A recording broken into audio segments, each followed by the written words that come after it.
So, Romeo again back at you with Brother Man in Japan, and we'll continue from last video of talking about the age groups difference. We'll move from the 22 to 45 now. Last video was about 22 to child and their mindset and what kind of the country expects of them. The 22 to 45 years old, they're not mandate, but they're kind of their what they're seen to do in the country, or what they're kind of not programmed to do. I won't say programmed, but during this time or this age in Japan, it's the working age. So the working age from 22 when you graduate from college to 45. Of course, it's gotten higher. It's gotten older. Once a kid graduates and they're accepted into a company, they become now that company. That company now becomes their family. They're considered that. Not is because that becomes their identity, really, in Japan. So when a person comes to you and asks you where do you work at, they want to know what company you work at, so they can give an idea who are you in Japan. They have the company pin. They'll mostly walk around with that. They go out to eat together. They drink together. I mean, honestly, the family that they have at home doesn't seem as much as as the people see them at work. Sometimes they come home at 9 o'clock, 11 o'clock. Then they have drinking parties after it, which has changed from the new generation to old generation. The new generation, they're not required to go out to drink with them. It's actually considered against the law in a way for them to force the workers to go out to drink with them. But in the past, I mean, they still have it today. It's kind of hidden. A lot of people don't know about that history or don't know about that tradition. But it's seen as rude if you don't go out to drink with them after work, because they're working really hard with you. So let's go out to drink together. So if you don't go out to drink with them, they won't be forced. They can't force you to, but they'll look at you different, and you can feel the different atmosphere. It's like a read in the air. You can tell the difference. Oh, you don't want to go out with us. You don't consider us close. Even though we work together. So it's kind of a different feel in Japan. It used to be a really big problem because people would never get home. People can never, they barely saw their family. There used to be a saying in Japan, in Japanese, it's called weekend father. Weekend father means that they work so much, the kids don't ever see their parents, don't ever see their father until the weekend. They're called weekend dad. So that's how bad it used to be. It works that long. Like I said, Japan goes hard at everything. So what they're doing at work, or while they're going to, when they go to their drinking parties, from after work, from like 10 o'clock, they'll probably get off, and then they'll go straight to a bar, or they call it nomikai, or it's they'll go to it. And it's kind of not really a bar. It's like an eating and bar place. So they mix in the two, and companies spend lots of money there. And one of the worst things, or the bad things that was about it, was that they will make them overdrink. Now, again, like I said last week, there's a thing called senpai kohai, the elder and younger. So when you join a company, the person who's hired in the company first is considered your senpai. So there's a good thing about that as well. And like I said, there's a bad thing about it, because when it comes to power, people can overuse it and abuse it. But the senpai, or the elder, what they do, they pay for everything. They pay for the bill. So if I was working 1 year longer than you, I pay for the whole meal. I pay for everything. You don't have to pay for it because you just started. Of course, I make more money than you because I've been here longer. That's a system in Japan. They still work. Like I said, it still works today, and it's still consistent.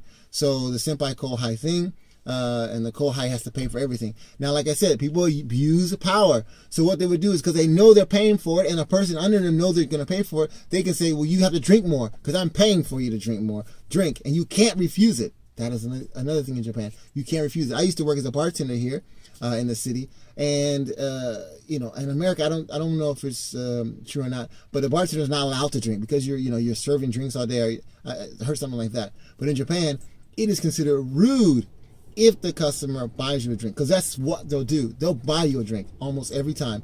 You say, oh, do you want a shot or something like that? They say, together, let's drink together, let's shot together, let's do a shot together. And that happens so many times in Japan. So the bartender ended up getting drunk, and they still have to work the rest of the night. So the other staff will help them out, of course, but that grows with their tolerance in a way. So that is huge in Japan, and that works in that. They do that in a company. So people get home. I mean, people try to get home, but they're drunk. And then people, some people take advantage of it. Like I said, anything, you take advantage of people if you have that kind of power. There's negative people who will use it, there's positive people who will use it in a way. The country uses it sometimes in a positive manner, sometimes in a negative manner. But like I said, during this age group from 22 to 45, also in this generation, or let's say in this age group, politics, not a big thing to them. They don't think about politics. Politics is not really what they have to focus on. They recently started thinking about politics. In the past, again, the old generation, they wouldn't think about politics because they knew that the older generation would take care of the politics, take care of who needs to become the power, who needs to take care of the country, who is running the country. Because most politicians, a lot of people don't know this, most politicians, it's like a bloodline. They really believe in bread kind of mindset. That most politicians today, their grandparents, great-grandparents, they were all a part of the government. And they stay in that line. They don't usually change out. It's rare usually to see a person that's not in that line to become a person that's a politician. It's rare. Even if there's a certain school you go to get into that kind of, in the politics.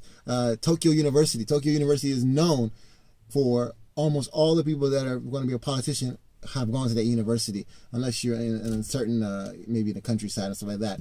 But politicians, usually they go to Tokyo University and are considered the high-level politicians because that's what like I said, some schools specialize in certain things. Tokyo University is considered the #1 university in the country. So if you go to Tokyo University, just by that name alone, you're going to get more opportunities than everyone else.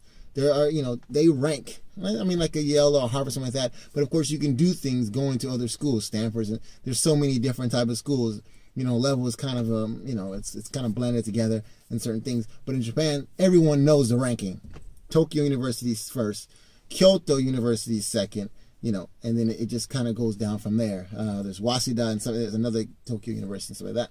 So there's other schools. There's, that's the way Japan is run, and it's understood.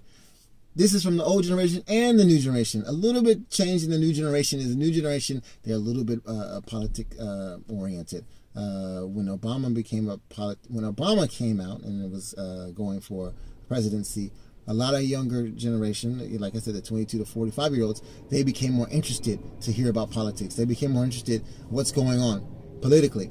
So Obama had a big effect overseas as well. And a lot of countries have said that. But in particular, Japan as well, there was a politician that ran almost exactly the same kind of mindset as Obama. Let's change. Oh yes, we can. That kind of mindset. And he was saying what he was trying to motivate the people is about the Okinawa military occupation. America still has occupation in Okinawa. That is pretty much not going to change. The guy was trying to run on that fact that, we're going to get them out of there. We're going to get America out of there. But then he talked to Obama and everyone's like, oh no, you can't ever get it out. They'll never leave. You can never have it happen that way. Okinawa, he ran on that and it never happened. I mean, that's just a lot of things Obama did as well. I mean, to be honest with you, a lot of people were excited about it, but the reality stuck in and said, okay, he was just another politician that talked and then got nothing for us or, some people. So that is with Japan, age group from 22 to 45.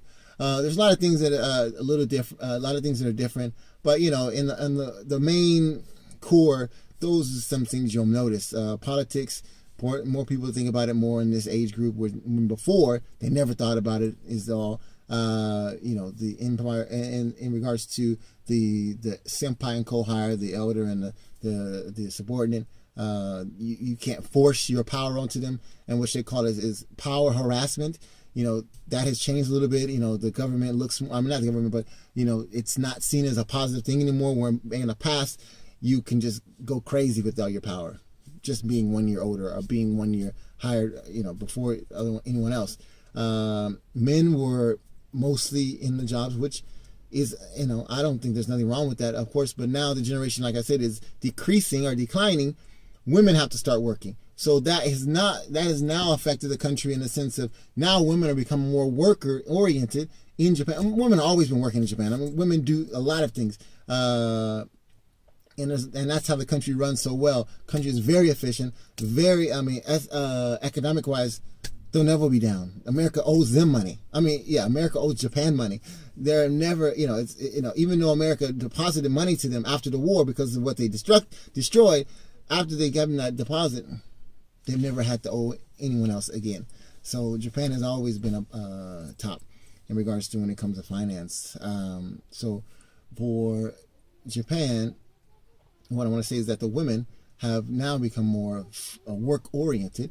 What has that done to the, like I said, the growing population? I mean, the baby population. It has decreased. Marriage has decreased. Divorce has increased. So women have become, I wouldn't say more independent, but because in Japan, they still kind of understand a role, and they understand how important a certain role is for a country to survive. America has a little convoluted that kind of mindset. But in Japan, it's a big majority that still says, no, we're going to still stay this way. We understand our position, and they know their position, or if it's not, it's reality is like this. We know our position, they know their position, and at the same time, we can still hold. We can make the circle, right? So again, Japan has changed in that regard. Women now are workers. Women, there's a thing in Japan that there's a saying in Japan, birthday cake. Birthday cake is something Americans won't understand, because birthday cake, there's no such thing as Christmas cake. Christmas cake. Christmas cake is on December 21st. December 21st, Japan eats a Christmas cake. Not like they don't get presents, they get Christmas cake. So there's a saying in Japan, it's called Christmas cake. She's a Christmas cake girl. After the age of 25, she's not really seen as desirable to marry. It's changed though, because now the generation has changed. Before this new generation, that was the norm. 25 and younger was more sought out. She's younger, she's vibrant, she's that kind of mindset. But of course, that's changed. Of course, I mean, obviously that's stupid, but that's the way that the country was run in the old generation. But now that women are working, they don't really get married until maybe 28, 29. They don't start having babies until maybe 30. Something like 30, 31, maybe 33, maybe 35, sometimes older. So they have a lot of birth clinics out here, or women clinics out here to help getting women pregnant. The Down syndrome is getting huge out in Japan because they're having babies so late. That is a huge thing that's going on in Japan, and which is not helping the population as well. But there's a couple of things that I want to talk about and touch on this age group. So that is what we'll talk about today. I'll move on to another age group next video. I hope you guys enjoy it. I hope if you guys got questions or comments, or any kind of feedback or something like that, please put it down at the bottom in the comments section. Interaction is always good. I can help answer questions, or maybe you heard something you're not sure about. I can always ask. I have a lot of resources over here, and hope to hear from you guys. All right, thanks for watching, Brother Man in Japan.